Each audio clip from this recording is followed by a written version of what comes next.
Hastily Assembled F1 Show podcast sponsored by Audi. The reason that we have assembled so hastily is because of the news that has broken this morning that after 20 years in charge of Red Bull Racing, their long-standing team principal, Christian Horner, has been sacked with immediate effect.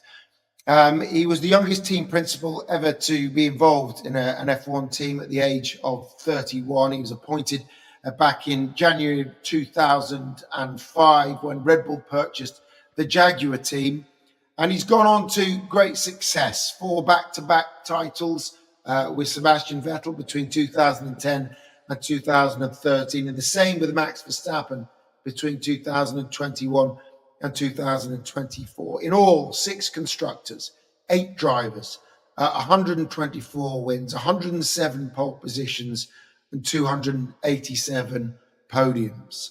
Red Bull Managing Director Oliver Minchlaff has thanked him, and this was the statement that was released this morning. With his tireless commitment, experience, expertise, and innovative thinking, Christian has been instrumental in establishing Red Bull Racing as one of the most successful and attractive teams in Formula One. Thank you for everything.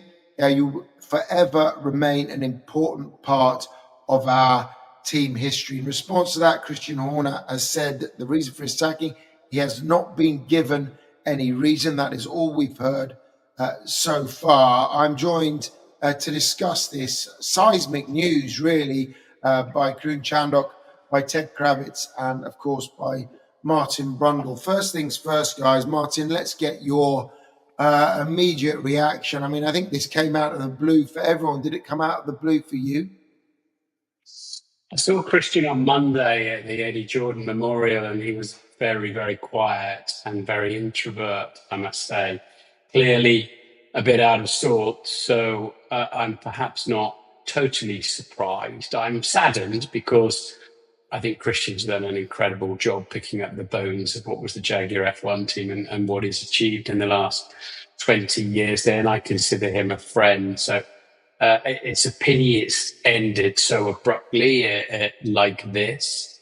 I did try to speak to Christian before we did this, and he said he'll talk later, but that he hadn't been given any reason. So it is seismic because he was such an integral part of the Red Bull team. He got Adrian Newey involved, and for example, every point, every podium, every victory, every world championship that Max has, and other drivers like Sebastian Vettel, Christian was at the helm.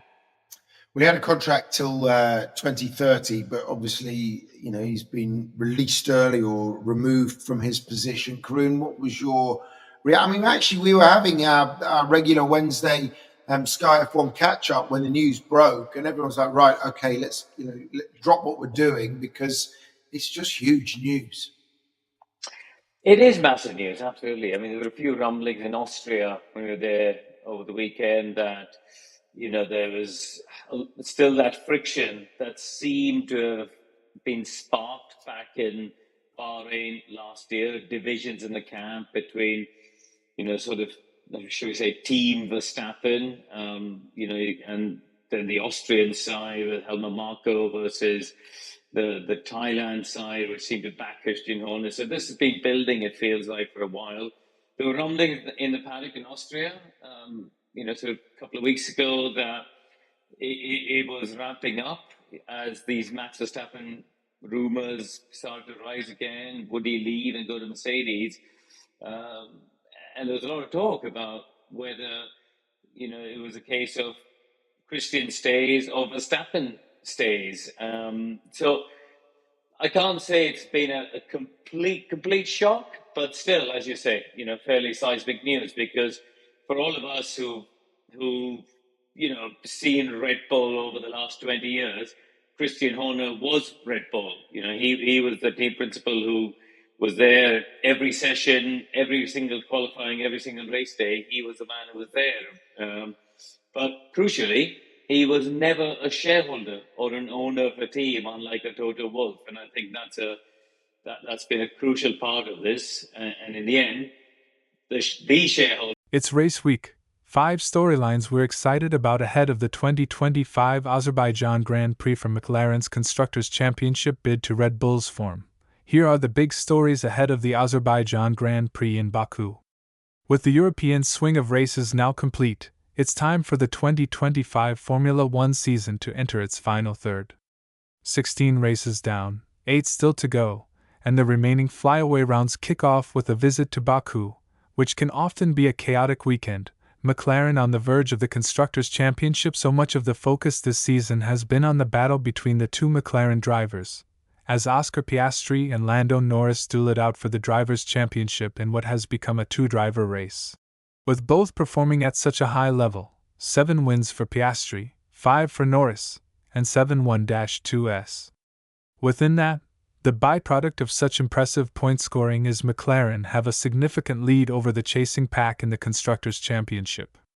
So significant, in fact, that they could wrap up the title this weekend in Baku. A combined finish of first and second, or first and third, would be enough for McLaren to become champions regardless of what second-place Ferrari do, while beyond that they just have to outscore the Scuderia by 9 points. If they manage to do that, then as long as they don't lose 12 points to Mercedes, or 33 points to Red Bull, then McLaren will be champions. Should the title be secured this weekend, it would mark the earliest point in a season that it has been won, with 7 rounds still remaining after the trip to Azerbaijan. Can Red Bull repeat their Monza form? Despite standing on the verge of winning a championship, McLaren were actually beaten for the first time in 6 races at Monza, and it wasn't by their nearest title chasers. Ferrari were victorious at their home race a year ago, but this time around it was Red Bull who took the win, with the result marking a significant turnaround in fortunes at Monza over the past 12 months. From being over half a minute adrift of the race winner in 2024, Max Verstappen beat the two McLarens by over 19 seconds this time around to secure his 3rd win of the season. It was Verstappen's first win since the other Italian round in Imola, a run of 9 races. While Verstappen appears too far back in the title fight to hold any realistic ambitions of his own, he could still be a major factor if Red Bull can replicate their Monza pace at any other venues. A new floor introduced last time out delivered a step forward, but both Verstappen and Red Bull pointed to setup choices as particularly significant. Baku will provide a very different challenge and was another track that Verstappen struggled at a year ago as Red Bull's form declined, so this weekend will give us further evidence of whether Monza was a one-off due to the unique track characteristics, or if McLaren could face more regular opposition from the defending champion. Antonelli's response after Wolff's comments. Italian rookie Kimi Antonelli has enjoyed very strong support from Mercedes throughout his career so far, both during his junior years and since making the step up to race for the team alongside George Russell this year.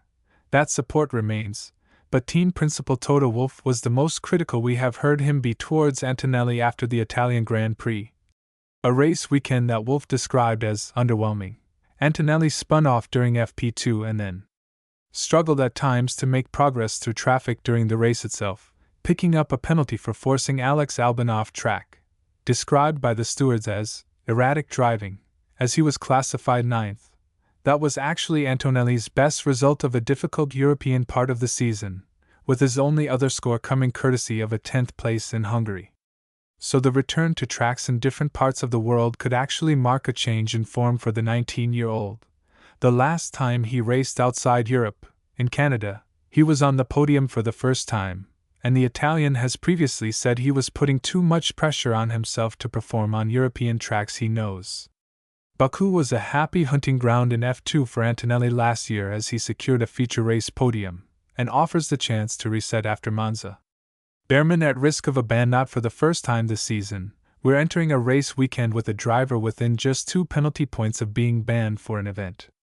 And while Ollie Behrman should be reflecting positively on the anniversary of his racing debut for Haas, he is the driver who is most at risk. It was actually a race ban for Kevin Magnussen, earned when he exceeded the 12 penalty point limit at Monza a year ago, that opened the door for Behrman to drive